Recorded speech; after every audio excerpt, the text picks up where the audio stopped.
बच्चे, ये क्वेश्चन अपने क्या डाउट है, ये डाउट क्वेश्चन है आपका। In trying figure angle of AOB is the diameter of a circle such that CD parallel to AB। थोड़ा इसको अच्छे से लिखना चाहिए था बच्चा, CD पैरेलल टू AB।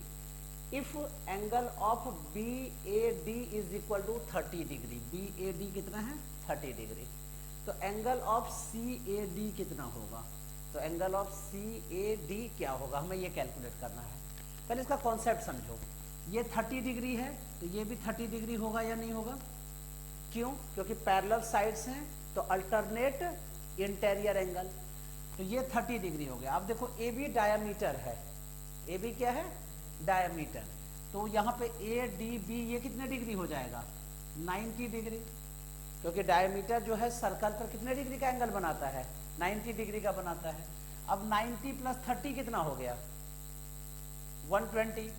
अब देखो angle of CDB plus angle of BAC is equal to 180 degree, तो ये 90 प्लस 30 कितना हो गया 60, तो 180 माइनस 60 कितना हो गया 120, 120 में से 30 माइनस कर देंगे 30 डिग्री आंसर।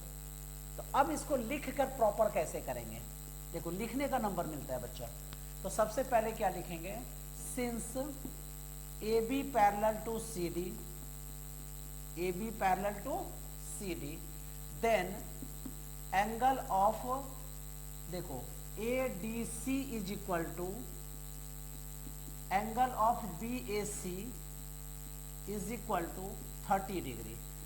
क्या लिखेंगे यहाँ पे बताओ, अल्टरनेट इंटीरियर एंगल्स, ये कैसा है अल्टरनेट इंटीरियर एंगल्स है। अब वो 30 डिग्री हो चुका है। अब आपको पता है AB डायमीटर है, तो since AB is a diameter of a circle, जब डायमीटर है तब क्या लिखोगे, angle of ADB is equal to 90 degree, ठीक है। अब 90 हो गया, तो अब BDC कितना होगा, तो so BDC is equal to BDA या एंगल ऑफ ADB भी बोल सकते हैं उसको, प्लस एंगल ऑफ ADC, तो ये 90 प्लस 30 कितना हो गया बच्चा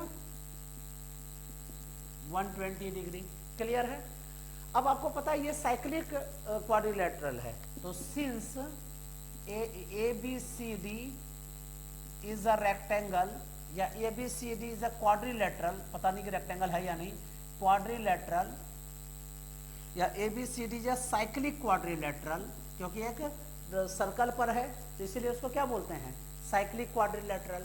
तो क्या लिखेंगे, angle of CAB plus angle of BDC is equal to 180 degree, तो इसी को CAB या BAC भी बोल सकते हैं, यू नो। तो angle of CAB plus angle of BDC कितना है बच्चा 120 डिग्री, तो इज इक्वल टू 180 डिग्री, तो angle of CAB is equal to 180 degree minus 120 degree is equal to कितना हो गया 60 डिग्री। तो CAB हमारे पास 60 डिग्री आ चुका है। तो अब देखो angle of CAB is equal to this angle plus this angle, तो angle of CAD plus angle of BAD, तो हमें कैलकुलेट क्या करना है CAD ही तो कैलकुलेट करना है, तो angle of CAD is equal to क्या लिखोगे बच्चा, प्लस है इसको अगली साइड लेते आओ माइनस, तो CAB minus angle of BAD। अब CAB कितना हो गया, CAB is equal to 60 degree हमने कैलकुलेट किया है, और BAD कितना है बच्चा, देखो तो BAD 30 डिग्री ऑलरेडी गिवन है, तो 60 माइनस 30 कितना होता है 30 degree. This is your answer. Clear है, इजी लगा।